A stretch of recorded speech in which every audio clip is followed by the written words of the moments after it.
Okay, I just have a follow-up video for you guys. We're going to do these times tables the right way, okay? And if you can't move all of your fingers, you can visualize and try as best you can. And if not, you can color code as well. And that may help to an extent. As in so you would need like a paint set, and then you would need water or like a nail dabbing station where you cleaned your finger off so that you can identify with the finger that goes down if you can't move your fingers. Okay? Bite me, bitches, but not literally, because that's gross. And I don't need bruising. Okay? All right, great. Now, to my own physical, I have a hard time myself with putting down certain fingers, as do other people. But sometimes this is not the case for everybody. So in this exercise to understand the 9 times tables, you're supposed to go from left to right.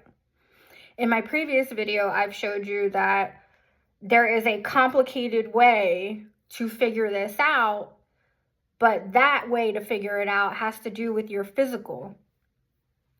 As in, my brain damage is stopping certain mobility.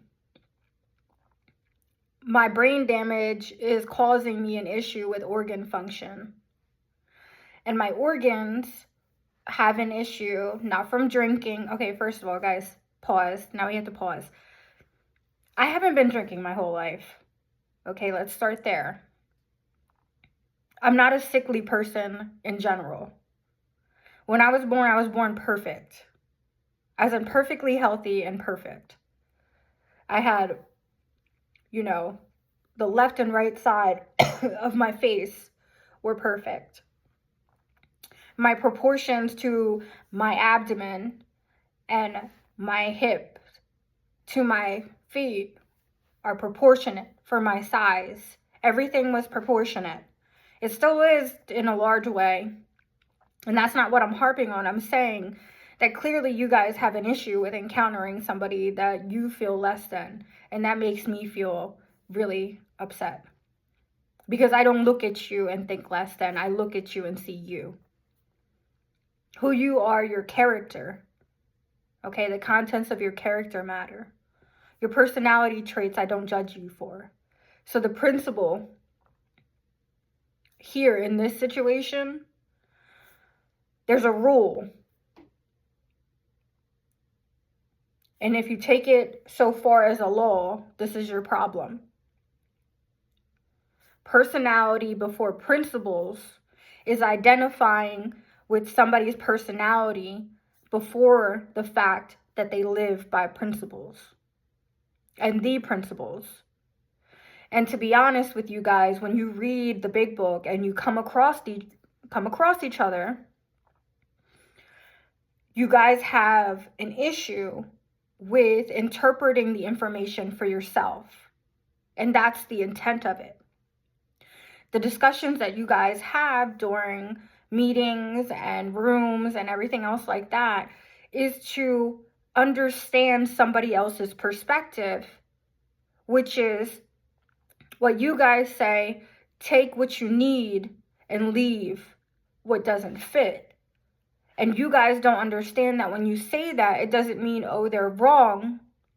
It just means for you, yourself, and what you have gone through, it does not fit. But where you can relate and where things resonate, and it allows you to eventually find a spiritual awakening that allows you to feel as if you have a breakthrough in your recovery, that's what they mean. When I initially went into the rooms and stuff and everything else like that, it was personal choice. And not to be around you guys, it was for myself. Because I go through my own personal experience, strength, and hope, okay? Like I have that myself. And what I endure, my own strife, my own hardships, my own suffering. Okay, I'm not there for you. It's not personal. And it should not have been personal for the rest of you. But where it is personal in one way, is when you leave the room and you harass me because why I'm there doesn't fit what you have lived or what your perspective is, your mentality around the whole situation. I really am trying to help you. But it's not because I'm one-upping you. It's because who's going to do it for you? If you want it and need it and you're doing it for yourself, but you feel like you're coming at a standstill and you think I'm the same, you guys might want to mind your manners. I'm not making excuses. I'm telling you, I'm in emotional pain. I'm going through mental collapse and rebuild constantly because I have to live something you guys don't understand. I wish I can just go out into the world and take what I have learned from the rooms, take what I understand from the big book and move on with my life, but I can't because there is no medical option for me that takes the place of something that is so less. It is the only option to not damage me to death. And you guys think that means go do it, quote unquote, old fashioned and end up dead. That's unacceptable. Because even in the Lord's eyes, your argument is subject to your own contradicting claim that what I'm doing is wrong when what you're claiming makes no sense, even to the medical field. Back in the day, they used to put brandy on the gums of children. That might, even right now, if they made brandy perfect to regulation, that might be safer than the Orajel we have. Honestly. That's freaky. That's really freaky. I'm not saying go drink and be an alcoholic and an addict, but I'm saying you guys don't understand that you don't have anything in you that is grateful for your physical being okay. Well, I am sitting here wondering what you guys don't understand about your own selves and the things that you say and the things that you'll do to go do something that, here, let me help you out. Alcohol is legal, honey, everywhere. You want to go drink? Go drink. I'm not trying to ruin your life, but if you're going to be that destructive in yourself, I'm not claiming go relapse. I'm not and I hate to be honest, but relapse isn't even the proper word for alcoholism. Alcoholism and narcotic addiction, which is essentially addiction itself, are two different things. When I encountered AA, I realized that AA helped me with addiction. Because once you are exposed to a chemical substance, you become not physically dependent, but addicted, based on the fact that your physical has now been exposed to it in the way that the chemical itself, that's not dependency. The dependency part is your own psychology. Okay? The physical part, when you say physically dependent, that's psychological. But the addictive chemicals, that right there, I had to clarify something different for them. I know that's how you identify that and acknowledge that for an addict, claiming that the chemicals that are addictive, that you expose yourself to, become something you crave. You guys aren't understanding that that's what physical dependency is, but when you guys don't have this conversation with them, they don't understand. That's like exactly what you guys are going through, but I guess if the public can relate, when you guys eat candy, right? And I'm not saying take candy off the shelves, but I need you guys to relate with each other for the first time and treat each other properly rather than harassing each other and hurting each other and fake helping each other. If you guys think you're the only one going through this and noticing it, you're not. But I'm not trying to hurt you the way you're trying to hurt me, and I'm not weak or disgusting. But you're not going to dog me, step on me, and think that you can have the argument that you can't even speak for.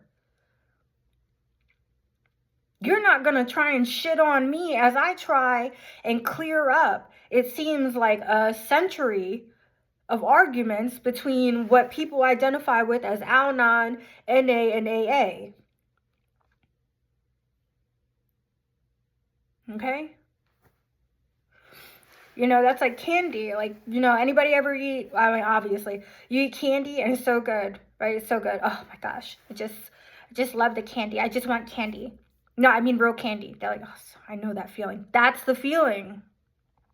But it is intensified because it is a chemical substance that becomes addictive. And then your brain starts to go through this revolving cycle of what is physical dependency, and where you guys want to twist, I'm not. So here's the truth in my own exposure to chemical substances, which I am not in any longer, thank the Lord. So I broke through what became my issue. I don't like the feeling of what I'm encountering when I come across a drug. I do not shoot up, which means inject through my vein, but I have an issue specifically with snorting.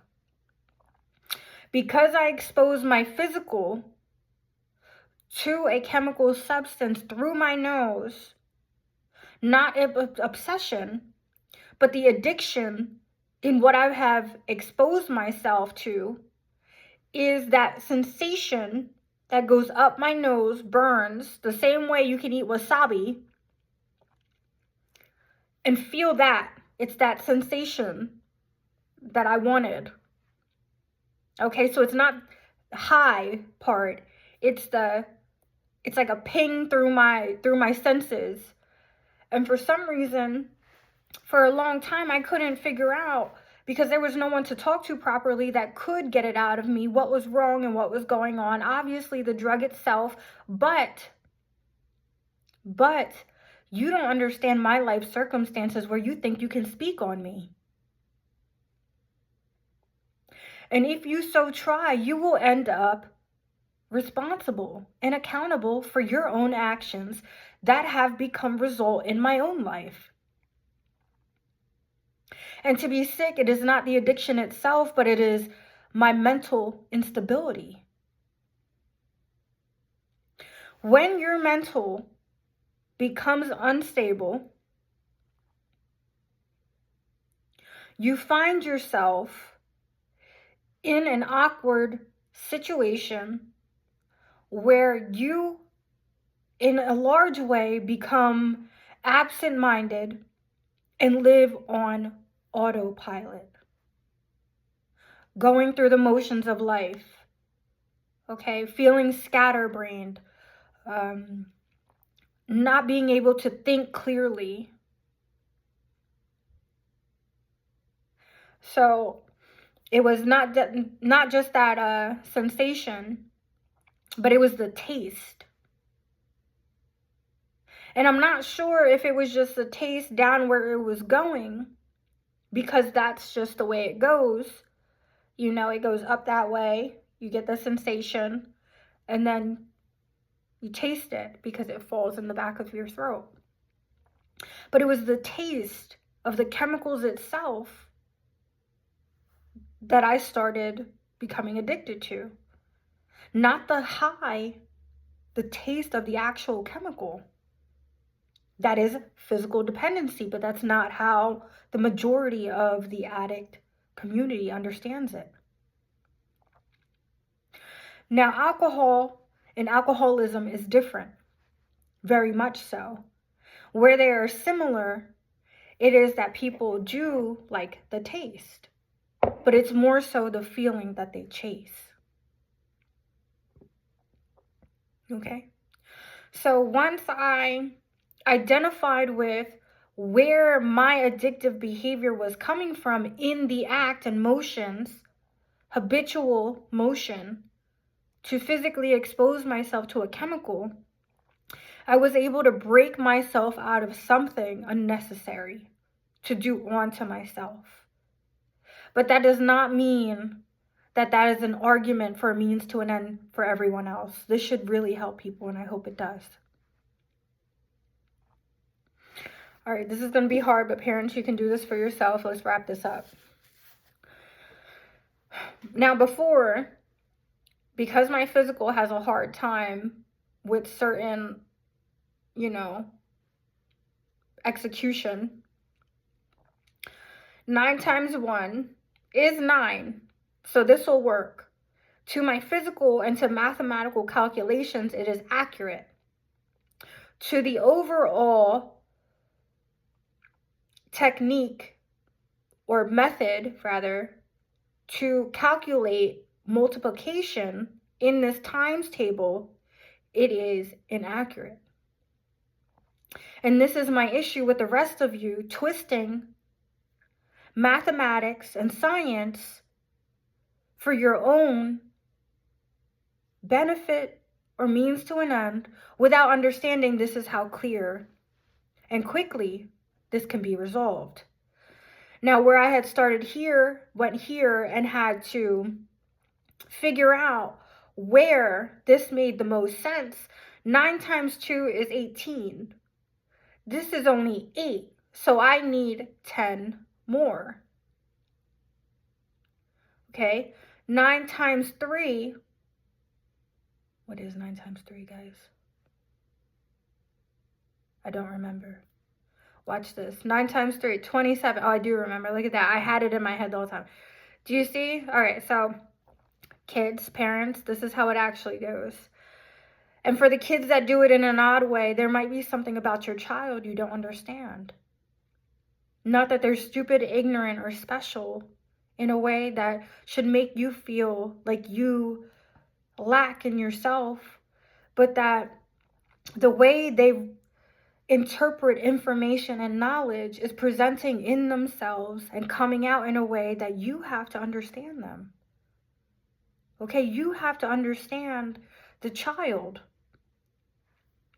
So let's go back to the way that it's comfortable for my fingers. Okay, so 9 times 3 is 27. So, okay. So now we have 7. Now the 10s sit here again. 9 times 4. Okay, now we got weird. So now we're going in a different way to 9 times. Let's see. 1, 2, 36. Okay. 1, 2, 3. All right, so there it is, 6. And the 10 sit here again. See, I had to figure my own self out in trying to help you guys unravel your own nonsense. Okay, look at this. Progress.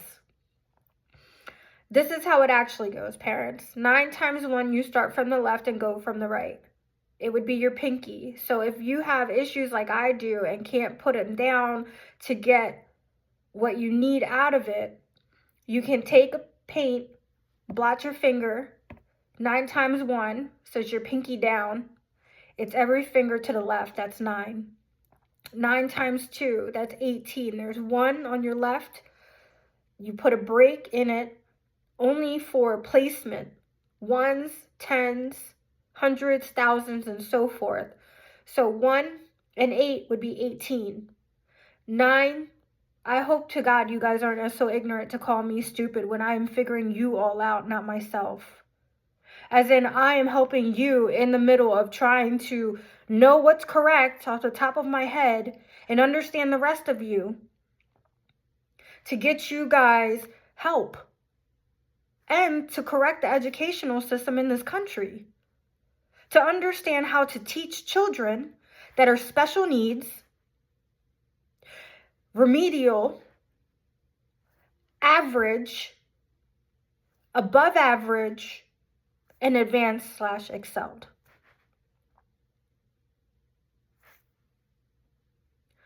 Nine times 3, 27. So like I said, if you had a paint set and you couldn't move your fingers down, you could blot paint on your finger and it would do the same thing. It is not to a comma, or decimal point. It is to placement. as I said, like the ones place, tens place, hundreds. Does that help you guys out? I hope it does.